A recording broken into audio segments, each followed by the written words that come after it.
Hey, so if you click this video, firstly, thank you for actually watching this interview that I did with the Infinite.wav crew. It's been a long time coming, to say the least, for all the interviews in general, but I do have a lot of good news, well, technically great news for a lot of people that also listen to this on Spotify. Before I say anything, make sure you actually like and subscribe, but my announcement is basically there are going to be extended versions of every single episode in the coming future. What I mean by that, basically in short term, they're going to be Spotify exclusives. Any questions or any answers that aren't talked about in the actual full length on my second channel will be exclusively only on Spotify going forward. It's just going to be titled Spotify exclusive after the actual normal episode that you're going to find on my second channel. But that's the only announcement that I have. I appreciate you guys' support for everything that I've been able to do for the Phonk community. There's going to be a lot more videos coming in the future. I don't want to promise anything, but I know I'm getting better with each and every single video that I actually post. So I love each and every single one of you guys. I hope you guys actually enjoy this video today. And with that being said, hope you guys enjoy hanging out or listening with the Infinite.wav crew. We get really close, like we care, like we really love each other. There's no way. Bro, it sounds like a family reunion when you said that shit. Hell yeah. All right. I just want to Can say, you even, huh? can you hear us well? Or does it Oh, I sound can- like we're far away? I can hear you guys perfectly. I can hear you that's guys cool. really It's well. not fucking Terminator laptop, bro. Hell yeah. Like, it's the same quality as like Enoch's microphone, but it's the same thing since it was like a laptop when I did his. But yeah, I appreciate you guys for actually doing this. Like I said before, like last week, you guys have been really patient with me, even though I've just been trying to get this as soon as I possibly could. My bad, I just still got a cold going on, so like if I do cough every once in a while, like that's probably why, because I'm getting a little better. Can you guys introduce yourselves from left to right? Yeah, what's up, man? I'm Chris, Bright Ideas. Yo, I'm Daddy Durdee. Yo, DJ Curz. I'm Charles, aka Ponsuda. Hell yeah, hell yeah. So I'm gonna just start from basically how we, like from left to right, basically like how you guys introduce yourself. This took me a while because it's 4 of you guys, and I don't want to get anything wrong, because I'm just mainly saying this because you guys have probably seen like the Billboard article that they did on like the funk scene and everything in general, and there was only like one paragraph, basically our section, which is basically the video on how Spotify killed funk in general. So I try to do as much research as I possibly could on each and every single one of you guys. I know I'm gonna probably miss a few things, but that's only because like I just want to get everything right, and I'm just a perfectionist when it comes to that. So everybody's based out of Dallas, right? Yeah. Okay. Yes, We're all sir. Dallas. We're here at the Infinite.wav headquarters right now, aka my house. Yeah. Born and raised Dallas. Hell yeah, man. So I'm gonna just start off with Bright, and then I'm gonna go to Durdee, and then I'm gonna actually go to Ponsuda, and then I'm gonna go to Curz, just because like I have a lot more questions when it comes to like the labels and everything, and I feel like you might have a lot more information on that sort of conversation or that topic. So is that cool? Yep. Okay, cool. So Bright, former member of Overseas Connections. That's actually that's actually how I found you through everybody. How did you basically transition from basically Overseas into Infinite.wav? Because I know I talked to like a good half of the members when it comes to OC, and I try to talk to like Overseas Games every once in a while, but he's extremely busy with life. So how did you transition from Overseas to Infinite.wav? Actually, so when that ended, I was in like another collective called Eternal Omens for like a really short period with Odd One Out, and yeah, I just met him in person. I met Kessler in person. Durdee, he just messaged me on Instagram and was like, "Hey man, I'm gonna be in Dallas and we should hang out." And yeah, I came here to the house and kicked it with him and his other roommates, and then we just were hanging out all the time, and then it just turned into like, dude, we should throw our own shows, and then yeah, now here we are doing this. Yeah, that's definitely dope. I'm just wondering, how did you, like, this is an overall question, how did you guys like come up with the idea of having shows in Dallas? Like, I don't know the scene as much when it comes to live shows. I know for a fact that there are a lot of shows that pop up in Texas. So how did you guys basically connect with one another? Like, was it because of like funk? Did you guys know each other before making music? Like, how did that all happen in general? Yeah, so yeah, we pretty much all met through the music, through funk and like the internet in general, but kind of just all connected because we're all here in Dallas, and it was definitely something that we wanted to see brought into the live space here in Dallas, and something that we were really passionate about, we wanted to push. So yeah, we all just kind of linked up through that. Now Curz and Ponsuda, they've been good friends for what, 10 years now? Yeah, we've been friends for a fat minute, for sure. All the way back to the OG Always Proper days. Oh man, I remember. I know I stumbled upon it. I know there was one show that I saw that you were tagged in with him like 6 or 7 years ago. Yeah, bro, when we did that show, neither me or him knew how to DJ, bro. We had no idea what the hell we were doing, bro.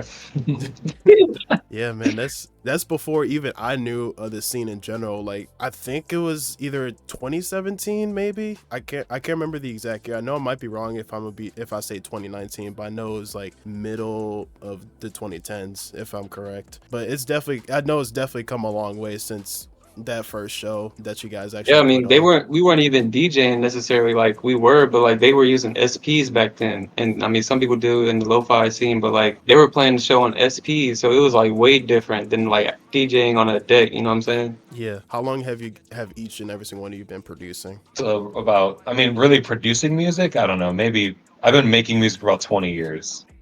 Yeah, I'm a lot older than people realize. That's a whole other thing. Anyways. Mr. Bright over here. Yeah. He used to play in metal bands and tour way back in the day. Way back in the day. So I've been making music for a long time, but like producing the music now only, like, honestly, not a long time, 5 years, 6 years, but I just have a lot of musical knowledge. But you guys, I think, been actually producing beats longer than me for sure. Yeah, so I started out as a rapper, and that's actually how I found funk music back in the day, was looking for beats on SoundCloud. But I finally got tired of paying for beats, probably about 2016, I would say. So that's when I started trying to figure out how to produce and how to mix and all that stuff. And then really after COVID, This is Duke. this is Duke.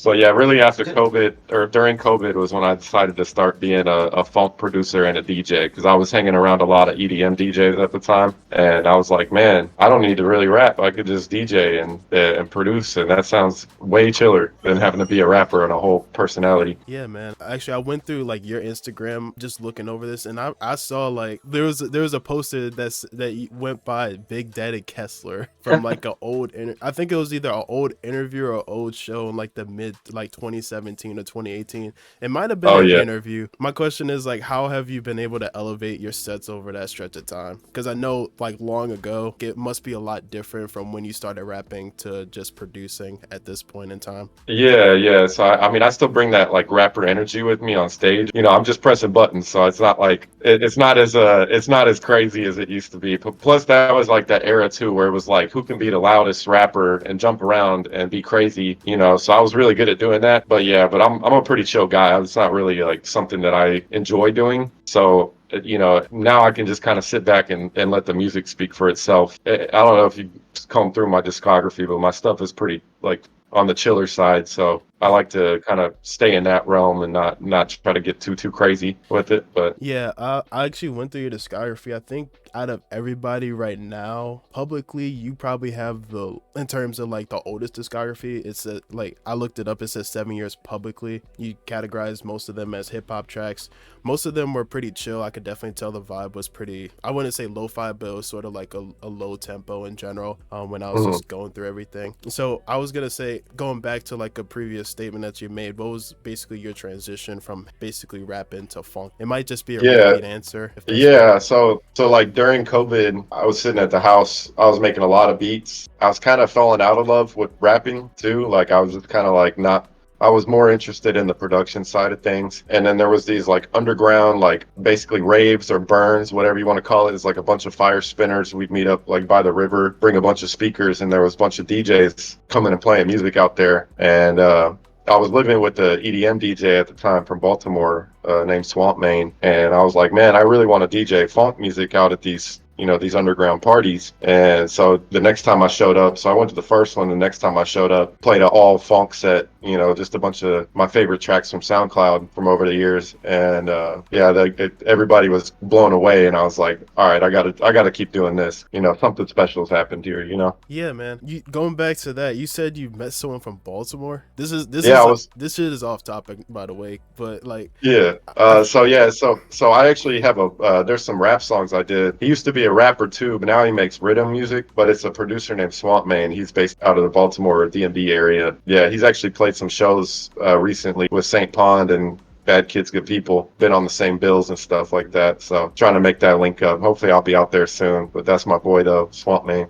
Yeah, man. Like I literally just saw Bad Kids. Me and Chris are pretty tight when it comes to like the live shows. We've been trying to get more shows on the East Coast in general. Like yeah, we got Ryan out here, but that's basically like the only like couple of people that we have. So we're trying as much as we possibly can, especially when it comes to like the videos, the promotion, everything in general. So we're definitely looking forward to both you guys coming over to the East Coast and possibly having us back when it comes to any events that you have in the future as well. Yeah, for sure, man. Yeah, so all of you guys have been to the Black Box or at least performed at the Black Box. Who hasn't performed at the Black Box or okay. I haven't played the Black Box yet. Okay, so Durdee and Ponsuda, both of you guys performed at the Black Box? Yes, sir. Okay. Yes. Yeah. What was the difference when it came to actually being in the audience versus being on the actual stage? Take that one. So a massive difference, bro. Like when you're playing, like when I play my sets, I play my music. So like when people are like bobbing their head to your own music and like connecting with it and smiling, it feels like you're connected with the world. It feels like you're connected with yourself. You know what I'm saying? Versus like when you're just listening to it in the crowd, you just feel connected to that artist. That's what I would feel like is a difference. Yeah, that sounds exactly similar to like what Rocket Man said when I was talking to him too, because like you guys can all relate. Like you guys produce all this music, create your discography and everything in general, and then seeing everybody react to your music and at a live pace in general is sort of like I worked so long on this track and I get to play it in front of these people. It's just surreal, I guess. Yeah. Yeah, I like to.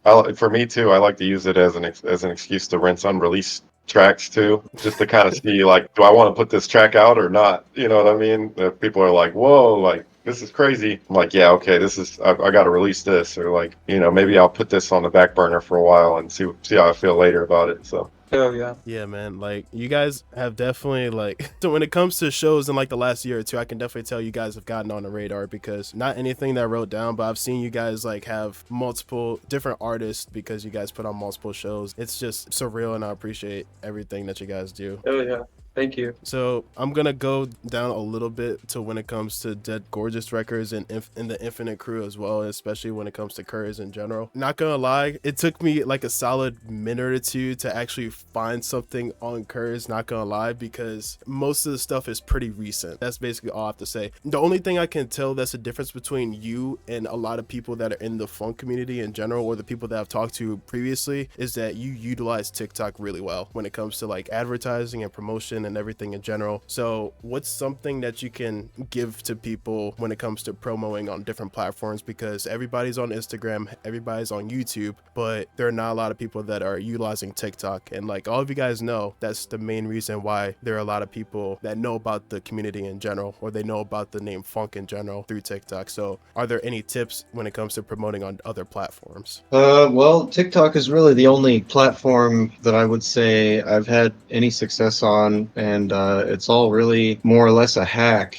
I would say. But you basically show love to receive love is how I see it. You just find a stream that you enjoy and you see positivity coming out in the world, and it helps if the stream has a lot of views going during a live, but you can send roses or however you want to tip the performer, but you can accompany your tips with messages like check out my music page on my TikTok, I'm trying to grow my following, stuff like that. But that's pretty much it. So just finding really particular streams that are doing really well and having a really wide viewership, and then you can get your name in front of those people by tipping. Basically like paid promotion, basically.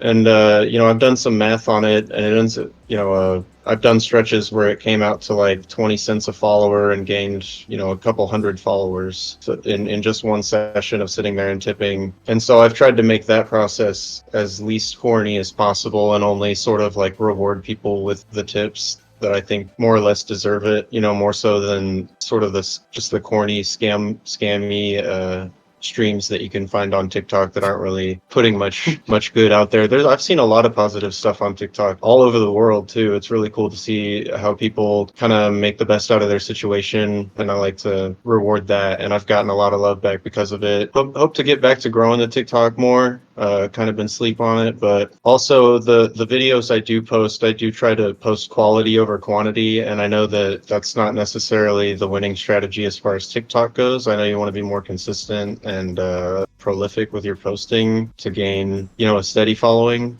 So try to make the following more organic by posting more frequently in the future as well. That's something I've been meaning to do. But TikTok is definitely something I'm trying to gravitate more towards instead of other platforms, just because I've found I've had more success on it. Wouldn't really presume to say much about the other platforms just because I haven't really enjoyed trying to fight the algorithm with those, more or less. But I have been producing since I was beats anyway, since about 2014, and was producing under the moniker Cursive. And I started out doing lo-fi hip-hop stuff with Memory, who was in the original Always Proper lineup with the Deli and Lungfuls and those cats, the hip-hop guys from Austin. And so just been making lo-fi for a long time until I met Colby, Ponsuda, Charles, and really was really inspired by him and Sudier, DJ Smokey, really big cats in the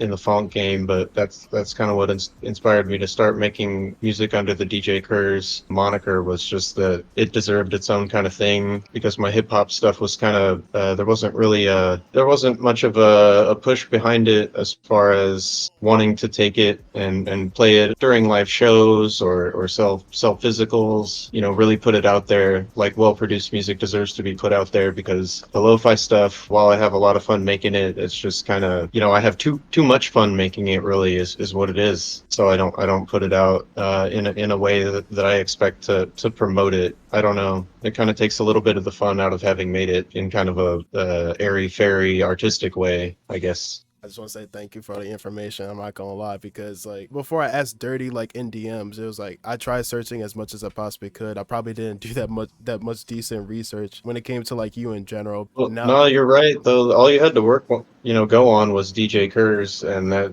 I've only released this and that on SoundCloud, and the one track on the Infinite comp that came out back in January. But it was January. It was October. October. It was a while ago. So released that on Spotify and everywhere else, but the only other stuff I've had on under Curz is on SoundCloud, and it's just like 4 or 5 tracks right now. Definitely more to come, though. Yeah, I will say I live with this dude, and I've been hearing what he's making, and it's very good. So, and yeah, and he doesn't give himself enough credit too. We brought Curz in too because he used to run the Dead Gorgeous record label, and I respect a lot of his opinions about music and about art in general. He's a very talented graphic artist, and has been making a lot of our flyers, and it's really been a big help trying to get all this off the ground as far as what we're doing. And low key, me and my boy Curz invented house phone. Let it be known. Yeah. when you guys see this come out, this is in the history books, Wikipedia. This shit, damn it.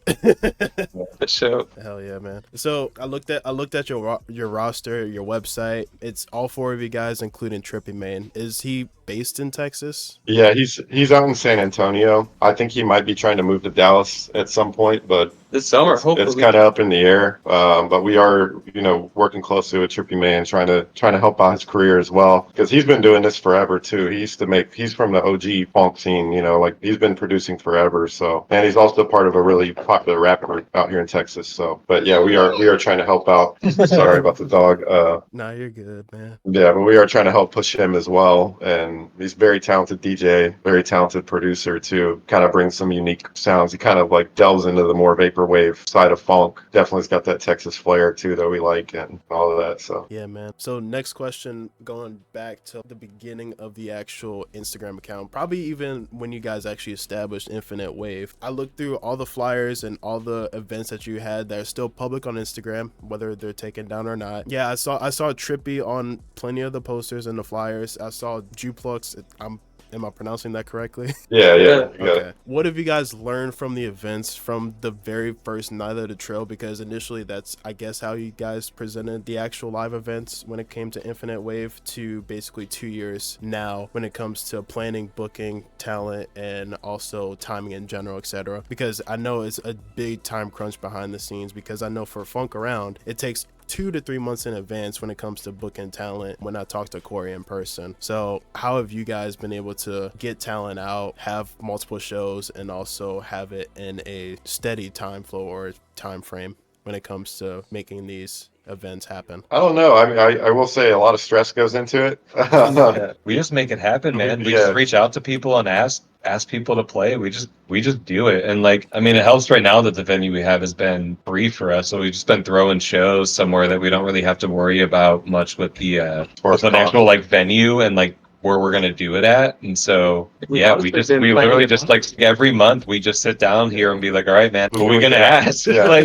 what are we gonna ask? And we just start For real. messaging people, and it just kind of comes together, and like we just figure it out. Yeah, big shout out to all the producers that we worked with this last year too that were down Thank to do you. it on Yeah, for sure. just for love. You know, they weren't in it for the money because we're, you know, we just started this thing and where we are, you know, pulling our money together and trying to make stuff happen. You know, some of this stuff is not free, you know, and we're not really making a whole lot off the top, you know, and most of the time we are, you know, losing money. So, you know, every little bit helps. And I do want to shout out all the producers that did work with us for free last year. We are trying to scale back a little bit. Instead of doing a show every month, kind of following the lead of the Phonk Around and Find Out crew of doing, you know, less shows, but try to bring bigger artists out, you know, because at the end of the day, if we can, you know, compete, you know, we're competing with these national tours and we're competing with these big EDM headliners. We're competing with big rappers, you know, as the problem children of the music scene. So, you know, we're trying to figure out ways to get more people out, get more people involved, and honestly just make it a better experience when people do come out here. Going back to the beginning when I was talking to Bright, this is going to lean more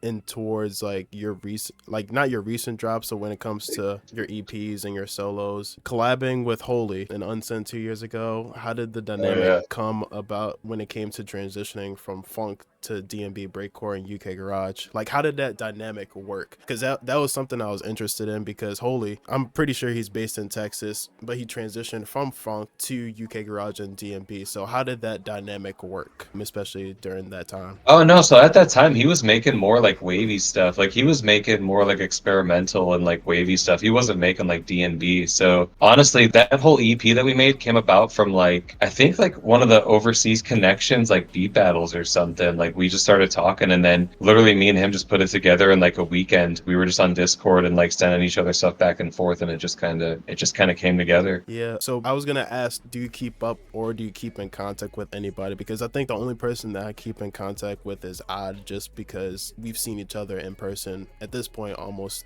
3 or 4 times. Oh yeah, from overseas, I keep in touch with like all of them, man. So I don't like, not a whole lot with all of them, but I still interact with all of them on some level, especially Odd One Out. Like him and I always have music coming out together.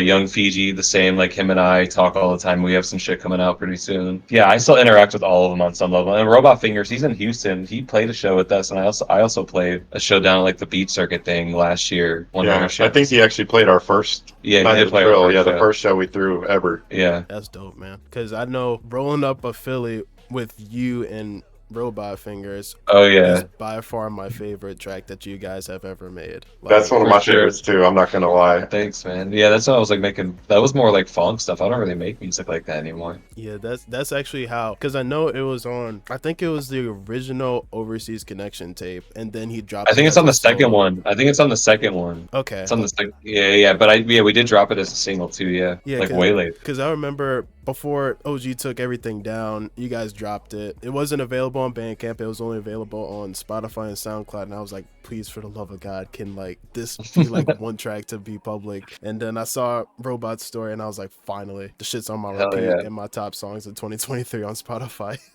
Hell yeah, man. I appreciate that. So I know Bright and Durdee, you guys met me at the 1-year anniversary when it comes to the Funk Around and Find Out show. I have yet to meet Curz and Ponsuda. I'm hoping to actually do that in the future and probably get like videos of the shows that you actually do while I'm down there. So when it comes to visuals, there's a huge difference between the shows that you guys do and the shows that Funk Around does when it comes to, previously they did at the Black Box, and then they did one at the Atrium, and there was, I'm forgetting off the top of my head what the actual venue that they had for the 2-year was. It was Cervantes.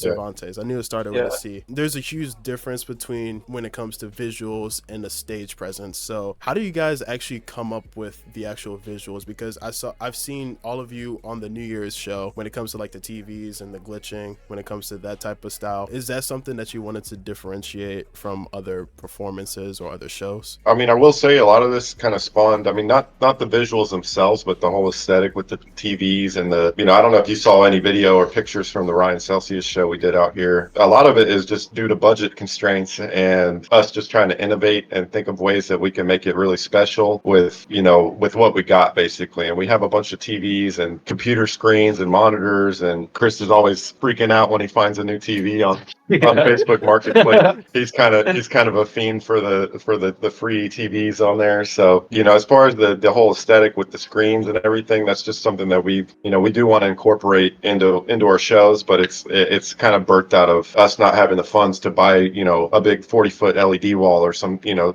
somewhere like a big venue would have, or, you know, a big production company, because we really we're bringing all of our own speakers, DJ decks. You know, we're basically throwing all this stuff with all of our own in-house equipment, you know, and then for bigger shows, we're renting or relying on a little bit of extra stuff to support that. But as far as the visuals are concerned, though, Chris is really the main visual guy. He's been kind of throwing stuff together for us for the shows, so everybody has their own unique aesthetic. Man, that's a bet. It's really, you guys seem really tight knit, and I was gonna ask you guys this earlier, but it didn't seem to fit when I was talking to you guys. Are there any plans on when it comes to expanding like Infinite.wav right now when it comes to like your roster, or is that sort of like off the table? Yeah, I mean, if you're a good fit, that's the thing, is like we are looking for more talented artists to work with, and then not only you know, you don't necessarily have to be on the roster to get on one of our releases either. We're kind of just trying to show love back to the community. It's anything too, man. Photographers, like anything.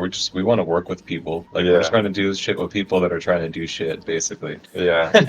Yeah, for sure. Yeah, and we've had people that we were working with that aren't really around anymore because they didn't, you know, they weren't adding to it in any way constructive. So, you know, we're really just rubbing sticks together, and stuff keeps happening. And, you know, any help we can get is great. You know, honestly, we're really blessed to have been doing it for a year and it's gotten to this point. So, you know, we're going to keep expanding as much as we can. Once we start making some money, try to invest that back into the company to try to make everything better. That's a great thing, and that's also like the reason why I wanted to help you guys out, because you probably one, if not 3 or 4 people that I know that are doing consistent Phonk shows. So like I said earlier, like I've said this shit on and off camera multiple times. This is like straight out of passion, straight out of like, I know for a fact that I've said this in multiple videos. I've said this on record, off record, that I would do this even if I didn't get paid. And that's like, I still don't. I haven't received a single dime from anybody. I do this just because I enjoy the community. I enjoy the music that you guys make, and I just want to help you out because you guys are all extremely underrated, and I think it's sort of like a sin that you guys haven't gotten any of the credit that you guys truly deserve, because I listened to each and every single one of you for multiple years. That's just me being brutally honest. I know I haven't been talking about Ponsuda when it comes to like questions or anything. It's not a lot to cover, but it was mainly because he was basically the last person I had to look up because there's a lot of people. So going to member of Holy Mob, featured on the Phonk Origins playlist, list goes on. I don't know what else to fucking say about that. Like I'm gonna just keep going and talking about it in conversation right now. I just want to know, how did you actually connect from transitioning from, you said you were a member of Always Proper before? Yeah, so I mean, I started producing in 2016 when I was a kid, and just like made shit because I liked it. You know what I'm saying? Like, it was hard growing up, so like the only thing that really gave me strength was music. And so for some reason when I was a kid, I decided that I want to do this for other people too, and I want to make a living out of it because I saw my favorite artists were making a living out of music. And so I did the same thing since then. And I actually joined Evil Side Crew first. I don't know if you've heard of that Phonk collective. It was Necro's collective. I was a part of that first. And I actually asked Holy Mob to be a part of their collective, and they told me no. And so I joined Evil Side and had to level up You know what I'm saying? I had to go in the hyperbolic time chamber and fucking level up real quick. And then I asked them again. They were like, "Yeah, you're a perfect addition." And then from then on, I was part of Holy Mob. And then at some point, I joined Always Proper, although I never released anything with them because Immune never accepted any of the tracks that I sent in. And then there was just a whole bunch of stuff going on behind the scenes, like drama and like a whole world of like negativity going on. And then the whole crew broke up. And so I never got to really be a part of Always Proper. But there was a time period where I was a part of I did a show for them and everything. And yeah, I just been a part of Holy Mob ever since, just really like sticking to myself until last year when I met these guys. There are future possible collabs that I feel like that's gonna be a question. I'm wording it very, very weirdly right now, but you've done multiple collabs with people, especially the recent Infinite.wav tape, multiple of the actual Holy Mob since, I don't know if it's volume 5 or volume 6 when you started being featured on the actual tapes. Okay, it's volume 5. Who's someone that you haven't collabed with that you plan on collabing with in the future, whether it be public or private? Because the list that I have right now is Gali, Tony, Rocket Man, Cloudbug, albums and solos with DJ Akura and Inteus. So who's on that list that you haven't collabed with that you wish to collab with in the future? Yeah, there's a lot of people I like to work with, man. I like to work with Sudier. Fucking, I would love to work with what's his name? I would like to work with Cloudbug more, bro. Like I used to be friends with him a little bit in the past, and he was really a cool person to work with because he was very creative and he taught me a lot of things actually. You know what I'm saying? So I'd like to spark that connection again. And I don't know, man. I'm really introverted. You know, like if you really look at my discography, there's like it's really mostly me. Like I don't really work with a lot of artists. I would like to work with Caspian Rose, bro. Like please work with me, bro. Like we've been in the same crew for 10 years and you ain't work with me, bro. Like work with me. Man, he's so talented. He Damn just it. does it. Man, I haven't heard anybody like collab with Caspian Rose in a minute. I mean, he like the last 3 drops that he did were, I think, old singles that he did with Sudier, but besides that, I really haven't seen him pop up on my radar currently. Yeah, he's talented, bro. He's a fire producer, that's for sure. He's a great artist in general. Yeah, him, Necros, Vero, Everest have a similar vibe when it comes to music, but I really think all of them are extremely underrated. Like, if they haven't been on a live show before with you guys, they definitely need to be on one in the future. Yeah, I was sure. just kicking it with Everest in Denver. Me and him and Backland we all linked up at the some like bar or something. Yeah, I had to give him his flowers, man. He really did kill his set out in Denver, and he's been getting way better at producing and mixing in general. So yeah, we're definitely talking to him. You got to find the right time, of course, to get him out here, but he's definitely on our list of people. So question is, Enokalypse, has he ever performed with you guys before, or is he on your guys' radar at all? Yeah, we were talking to him last year, but the thing is that's why we kind of scaled back to doing less shows, because some of these guys, the plane ticket is the biggest obstacle, and especially coming from New York, that's like, if you book it in advance, it's not too bad. But, if we're like a month or 2 out, it's going to be like a $500 plane ticket, which, realistically, we can't eat, especially at the last venue, the venue we've been at doing the free shows. We actually can't charge tickets for those. That's why we've been making them free. And we're not making enough money off the bar sales to support that kind of show. So we are planning a Phonk Run and Find Out takeover currently here in Dallas at a much bigger venue. We're going to bring a lot of nice speakers out there, probably rent some extra sound to really fill out the low end, make it thump. And and then we're probably going to be doing a takeover out in Denver at some point this summer as well, kind of in the goal of spreading the love and spreading the funk music for everybody. So yeah, man. So going back to when it comes to drops and everything, I tried looking up Dead Gorgeous records. The only thing I could find was the old SoundCloud.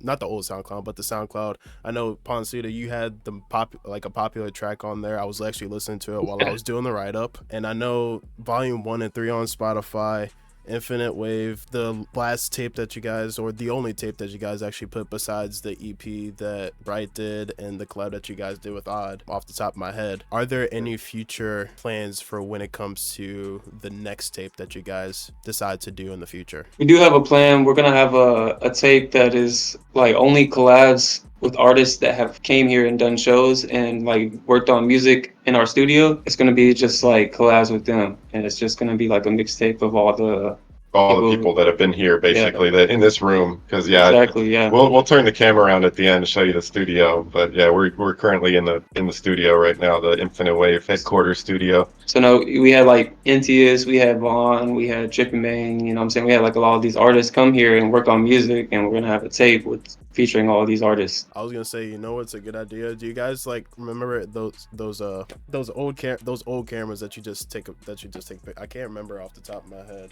A Like, Polaroid. it's like Polaroid? yeah, like a Polaroid. Like you guys should really like start a wall with all the guests that come in there. That would be kind of cool idea. Like I could definitely Oh see yeah. it if you guys don't already have one right now. It's like take a picture if somebody was featured on it and they were actually in the studio. That might be a cool idea. Just throwing That would be something really out cool. there. Yeah. Hell yeah. Yeah, so how long have each and every single one of you not produced but DJ? I know you guys have produced for a long ass time. How long have you guys been DJing specifically? Like a year. Yeah, this will be my 4th year coming up. So yeah, I actually was playing out quite a bit out in Austin, and I actually get booked too to do like other stuff too. Like I play some house music or different kinds of stuff. I'm a lover of music at the end of the day, so you know, as long as I'm not playing top 40 music, I can pretty much DJ anything. So Hell yeah.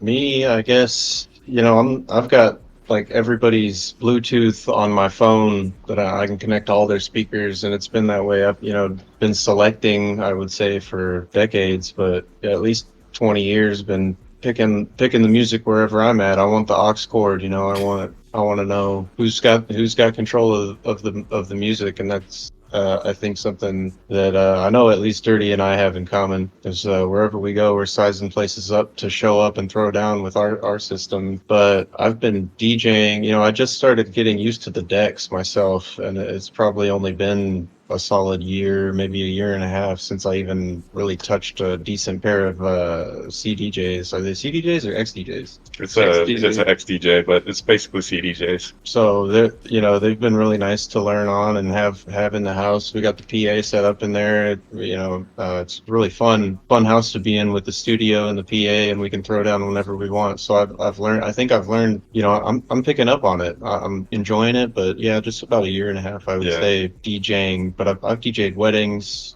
before that, and used the SP like Colby was talking about back in the day when we did pop-ups with Always Proper and those cats. We were using the SP to transition between songs and fade them out with the MFX button on the SP and everything like that, and the reverb and the echoes, and just chopping it up with the SP. But yeah, I will say I live with this dude, and he's like slowly becoming one of my favorite DJs. He's gotten he's very humble, but he's gotten so good at DJing in this last year and a half, and something we're going to try to showcase more of as time goes on. So Oh yeah. much love, much love. I played a few shows here and there, like This cat And, like- DJ'd before like a show, like with people, like at a venue, at a club. This cat DJ'd way before I did, for real. Jeez. bro, like That was I did a few shows like back in the day, like 16, maybe 17, but didn't really start DJing for real until I met Kessler and these guys, and they started letting me use their equipment here, and I was able to come here and practice whenever I want to, and I was able to like play shows once a month in front of people and practice, and then I started getting booked out in Denver with Corey and everything in the past year. So I've really just gotten all of my practice from the last year and a half as well, honestly. All right. My next question is I'm hoping to actually do a live show this year. I don't know if it's going to happen, but that was my New Year's resolution, along with uploading videos consistently so that I can get more exposure to every single one of you guys. What is one thing that you would give me as a tip of advice? Because I only practice at home. I haven't done a live show or a live set. When it comes to face-to-face people, what's something that you could give me that you guys have learned when it comes to doing multiple shows for the amount of time that each and every single one of you guys have DJ'd? are you talking as far as DJing Yeah. concerned? Yeah, I think the biggest thing, especially I tell this because I've kind of been helping coach. I've been kind of coaching people on DJing, and one of the biggest things, especially starting out, is like if you fuck up, don't like stop, don't freeze, just like be like whatever, move on from it. It's okay to screw up. Most people won't even notice unless it's really bad. But yeah, but as long as you just keep music playing, and if it's good music, there's no like complete silences, because that's when they know you screwed up, when there's no music playing. just look like something broke. You look down like what happened? You know, that's not supposed to happen. Whose fault is this? But- Not mine. But yeah, just don't stop, or don't screw up and then be like, oh, this is terrible, and kind of just like thinks too negatively about it, because realistically you're gonna screw up at least once. Like, I've been DJing from what everybody's answers were the longest, and I still screw up, and I'm just like, whatever, and then I'll keep it moving. Like, as long as there's music playing, and you're supposed to have fun while you're doing it too. So as long as you're having fun and there's music playing, that's really all you can ask for from as you're starting out. Now, as you get better, obviously you can start incorporating some tricks and stuff like that, kind of add some special, something special to your set. But, just starting out, just make sure there's music playing. Make sure you look up at the crowd and smile a little bit. Because a lot of people, they'll just look at the decks. They won't look up at all. That's one thing I would tell you I learned is like the more energy you have, like it's important to connect with the crowd. You can't just play your music and like look down. Like you have to like jump and have energy. Not jump like EDM artists, like some crazy shit, but like just like move around and have like a little bit of energy. Like look like you're feeling the shit you're playing, basically.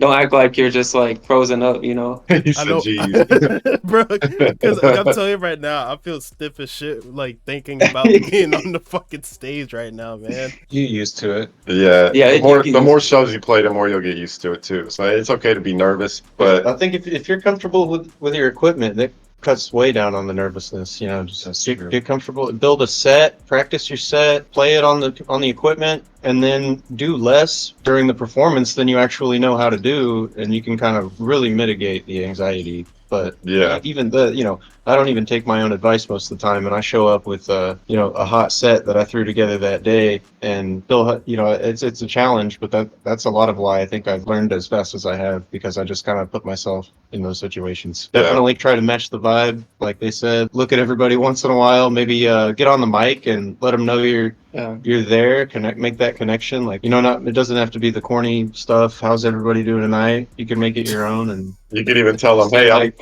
I'm so nervous right now. This is my first live DJ set, and everybody will go nuts. They'll start screaming. break the ice. Yeah, they'll come up and dance, like, for sure. And that's one thing I'd like to see more of in the scene. I've noticed that a lot of the shows, that not only the ones that we throw, but it's hard to get people to the front. That face-to-face connection with the DJ in the first place. Usually you're staring at people from across the dance floor, because not everybody's dancing, because it's not always dance music, but it's definitely sociable music. And I think people can be more join together and make a more communal connection on the dance floor. I'd like to see people come up and show love more often. So I tend to get, when I get on the mic, I might say something like, come closer, come to me, children. Well, I think that will be the difference of us playing at the bar that we currently do shows at versus like working at a real venue, because then like we'll have a center stage where everybody knows, okay, this is why we're here, to be listening to this music, you know what I'm saying? Versus like it being a bar and people are just all throughout the bar type thing. Yeah. Plus, the venue has an outdoor stage. All the pot smokers, we're not like, where did they go? And there's like 30 people in the back of the bar in the patio. Yeah, they can smoke while listening to the music. Yeah. Man, I'm just excited, low key at this point. Like that's such great advice, not gonna lie. It's funny that you guys say that, because it's similar to like how everybody else talks to me when it comes to like different pieces of advice. Because I've told everybody, like, this is my controller right now. And I got it for my birthday as a little gift, and I was like, okay, let me just practice this for a little bit. So I've been trying to do like every like half hour. The one tip of advice that Vaughn gave me and Beck gave me was, no, not Beck, it was Enoch, was just being consistent with it, and he said that was the biggest thing for him to do. Like, That's with anything, bro. If you don't learn anything in life, you gotta be consistent. yeah, that's exactly what he said too. He said, like, especially when it comes to making videos, when it comes to DJing, when it comes to making music, like, the longer you do it, the better you're gonna get. And if you're not getting better at anything, there's something wrong. You're not gonna do something 1,000 times and not get better at it. That will never happen. Yeah. Okay. So going back to man, the myth, the legend. You are Ponsuda. You're the only person to have consistent songs outside of the Holy Mob tapes when it comes to the Phonk Origins playlist, and I can read it off to you right now. This is quoted, by the way, from everything that I put down. Only member from Holy Mob to have multiple solos outside of the Mob tapes and Phonk Origins playlist. Inteus has 4, but 3 are from the Mob tapes. Vaughn only has 2, and you have 3 solos. And 1 features Golly, and another one is from Your Love Hurts 2, a song from, I think, Burglary. My question is, what is like your opinion on the playlist as well? Because I keep forgetting to ask everybody that question in general. I forgot to ask Enoch that question. He probably would have given me a great answer. But what's your guys' opinion on the actual playlist? And I'm pretty sure all of you guys have watched the video when it comes to Spotify killing Phonk. What's your opinion on them actually basically listening to like what all the producers are saying? Well, I mean, like, it was really unexpected. Like, it just happened, like, straight up out of nowhere. Like, they didn't promote it, they didn't talk about it, like, nobody, it just came out of nowhere. And, like, it was, like, popping for a week or so, or maybe even, I would say even a month. It was, like, doing really well. And then after that month, it just kind of, like, has slowly been going down. And they haven't updated it at all since, I think, August it came out or something. Yeah, it hasn't been updated And so, since that date. if they're not going to update it, it just gets old, you know what I'm saying? So somebody has to be in control of that and update it. Yeah, it feels like they just kind of did it to shut everybody up, and then they're like right back to pushing their drift funk agenda. Or it could just be because there's so many genres on Spotify, they just forgot about it. Yeah, because the Iceberg video that Vaughn made like months ago, it's deeper than what he actually put in that video. There are hundreds of subgenres outside of like funk in general, and even subgenres that we probably don't even know about. But just going through all the different playlists that either they make or people that curate different songs, it is a lot. I do want to vouch for Spotify, but at the same time, it's sort of like they're kind of copping out and just saying, let's just get rid of this headache at the same time. That's all I gotta say about it in general. At the end of the day, like, I don't know what else to say. Like, they're listening to us and it's a great thing, but also keeping us up to date can also be something that could be a great step in the future. I putting extra money in my pockets, bro. I ain't tripping too hard. Okay, so going back to the last person I actually interviewed before this, which was Enokalypse, the person that he recommended me to get to, and I'm on a hot streak, I'm 4 for 4 right now, was Ponsuda. And also, he did recommend the Funk Around guys, but he also said the Infinite.wav crew as well, because we did talk about the live shows and the live sets and everything when it came into conversation. I'd also want to get your guys' answers individually. Who do you guys want to see interviewed next? Because I definitely do want to do this on either a bi-weekly basis, a monthly basis. I already have, like I said earlier, Enoch coming out this week, and I also have Vaughn, Beck. Who do you guys want to see basically next on the video? I'm gonna see some like OGs like Jason Rich or like Soudier, you know what I'm saying? Some Purple Posse members outside of Beck, you know what I'm saying? Like some people like maybe, I don't know, like just somebody that like was from the beginning of the funk era, you know what I'm saying? The 2016 era. Even people like Slight Beats. I don't know if you know about Slight, you know what I'm saying? Like just interview the people that was like a part of the scene back in the 2016 era, you know what I'm saying? Like I think like they would have very interesting stories to tell about how all of this stuff came about to where it's at now with us doing live shows. Yeah, another person I want to shout out also because he's played a couple of our shows and he's going to be featured heavily on that collab tape that we're going to drop at some point. His little Rocket Man would be a really good one to have on the show too. He's kind of helping push the live sound as well, just being a good performer, a good talented artist. Honestly, he's that man will drive from Colorado to Austin to perform a show on a whim, on a moment's notice. I'll tell you that. He is a very dedicated man. There's few people that are as dedicated to the genre. I'd say Lil Rocket Man is an excellent candidate. Hell yeah. Inteus. Yeah, but Inteus. Yeah, Inteus would be a good one. All right, I got a funny story about Inteus in a second, but I do want to tell you guys, this is a spoiler. I just recorded an interview with Rocket Man 3 days ago. I already have him on the books. I just have to cut it and everything. Nice.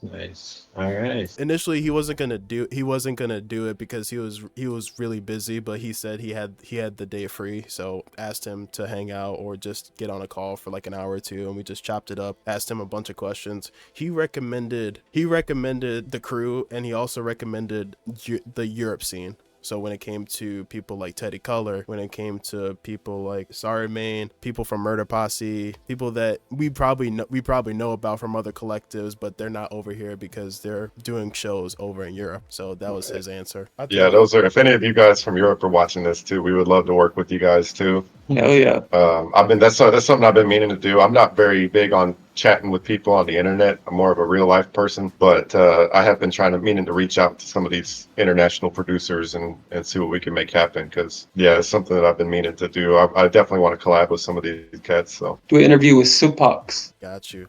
Okay. Back to the There you go, Inteus story. I remember first interaction I had with Inteus. It was probably like 2 years ago, but this was the year when nothing happened when it came to like major drops, with the exception of the Volume 10 drop that you guys did for Holy Mob in general, and then it was the Vamp drop, which was it was hyped up, but it didn't live up to expectations, basically. Yeah. But it was basically the entire year when everybody went to Memphis and the Peehonk shit the entire year. Hey, not me. Not me. You will never find a Memphis Peehonk track in my discography. No. So initially, like I don't know him as well in person. I'm still not 100% sure if there's like a fucking beef with him and Peehonk or any of that other shit, because I was one of the people that helped create the fucking account and shit. So I don't know like what his opinion is on it. I don't know if he's down with it or not. Oh, Like, I think all of the mob just think it's funny. Like we all just think it's funny. Yeah, There's a lot of people in the mob who don't even like the genre anymore. You know what I'm saying? Don't even make the genre. Jeez. Like they're on something else, you know? But I mean like, yeah, I don't think anybody's really like upset about nothing. They think it's just funny. Because I remember literally it started like 2 years ago in February. We made like 2 tapes in like 24 hours, and we reached 10,000 plays in like less than a year on the actual account on SoundCloud. And I was like, there's no fucking way that we did this as a joke just to get 10k plays. And I'm like, we need to stop this. After Christmas, we completely stopped it. Like we completely shut everything down, not expecting anything from that in the future. But we did it for the sheer fact that nothing was going on, and there was major issue when it came to like drama over like the Phonk playlist. And I would say my reason was to combat it in general, because everybody was in high strung in general. Everything was being taken serious, so it was our time to like joke around and just fuck with people on the internet. Like, Yeah. like Vaughn said, basically it's an internet genre where a bunch of fucking people behind a screen while we beefing. Like Exactly, how does that make any sense whatsoever? yeah, I want to make it publicly known that Infinite.wav does not condone any of this beef. We're just trying to make cool shit happen. That's pretty much all we're on. Is make art, push art, and throw shows. Try to make people have an experience. So Yeah. It's all love for sure. We are currently at an hour. Are there any questions that you guys want to ask me? Because I didn't ask like the first 3 people. Are there any questions that you guys want to ask me? Because I have basically everything that I have to ask you guys. yeah, when is this video going to be dropping, roughly? So I'm trying to get these out on a bi-weekly schedule, just for the sheer fact that all of the interviews uncut are an hour plus. So I try to cut it down. I try to cut it down between like 40 to 50 minutes, and then I try to upload it on a bi-weekly basis. So this week is going to be Enox, and let me see, it should be dropping most likely the 21st of February, and if not February. And if not the 21st of February, the 6th of March. All right, well, I just want to say one time, we're coming at you live from the future. Check out Ponsuda's new tape, Love Hurts 3, dropping on Infinite.wav On Valentine's Day. on Valentine's Day. Yes, sir. Go listen to that shit. Play it for your boo thing. I appreciate that. Yeah. Yeah, definitely. So you guys got any more questions? And I was gonna get back to the odd EP, not the odd EP, but it's basically EP at this point, because I've been listening to that shit since it came out. Hey, I appreciate that, man. We just honestly, I started talking to him like a few months ago for the first time, and we just kind of clicked because me and him are like on the same level. Like we're trying to do the same thing. Like we like the same shit. Like we kind of think the same way, you know what I'm saying? And we both do a little bit of everything, you know? So we kind of just worked together, did the video promos, did like the artwork, and he did the artwork. And then we just worked on the beats together. He rapped on it. We had Inteus master that shit, and it just came out the way it came out. Really, bro, that's just the flyer for what we can actually do. Like, there's going to be a lot more to come with the Shadow Cult and Ponsuda. Yeah, definitely, man. So Like just talking to Odd in general for like the last couple, not even couple months, but probably like the last couple of years. Like he's really really dope. Like he's really passionate about this type of shit. Just That's all him. he does, bro. His work. Yeah, man. He prints everything. So he literally does everything. Like he did the merch when it came to the last couple of shows. He did it for the tour when they came to Baltimore. He's trying to get shows out in Virginia. That's also another thing. Bro's literally a workhorse. Like he's collabed with so many people. I literally can't count the amount of people on both of my hands how many people he's collaborated with. Like he has his foot dipped in literally everything. Yeah, if you're watching this, this Daddy Durdee, we need to collab too. Yeah. My question for you too is, have you thought about chopping this, like the most entertaining parts up into 30-second clips and putting it on YouTube Shorts? Yeah, my thing is like I want to get these like the interviews out bi-weekly so I have a bunch that I can chop up, because if I did the same interview back to back, it would get kind of boring. Like the shorts I used to do like months ago, it used to be the same format, it used to be the same thing over and over again, and it got kind of repetitive. Even though I did 20 to 30 for an entire month, it got extremely repetitive, like with the questions, all the responses and everything. So I definitely have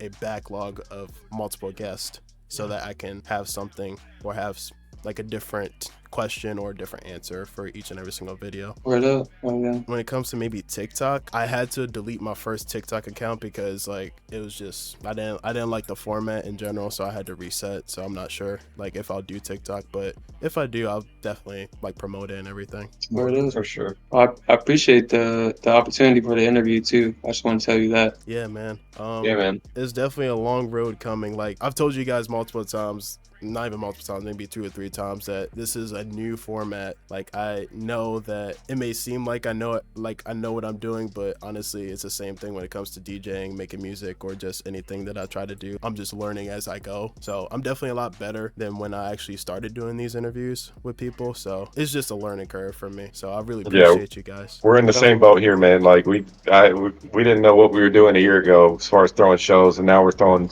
we're pretty regularly throwing shows with minimal stress, and and same thing with running the label stuff and doing all of this. Really, like we're in the same boat. So don't feel like you're not doing enough, or just keep working at it, man. That's all I can say. Yeah, man. So I did talk to you guys in DMs when it came to like opening like a band camp so that you guys can actually have other people play your songs on that tape for their sets. I was wondering like if you guys are planning on setting that up in the future. So we're actually, for future stuff and going forward, we're actually looking at getting our website. We're kind of doing the unveil for Charles's tape on February, but we're going to get set up with like a storefront on our website.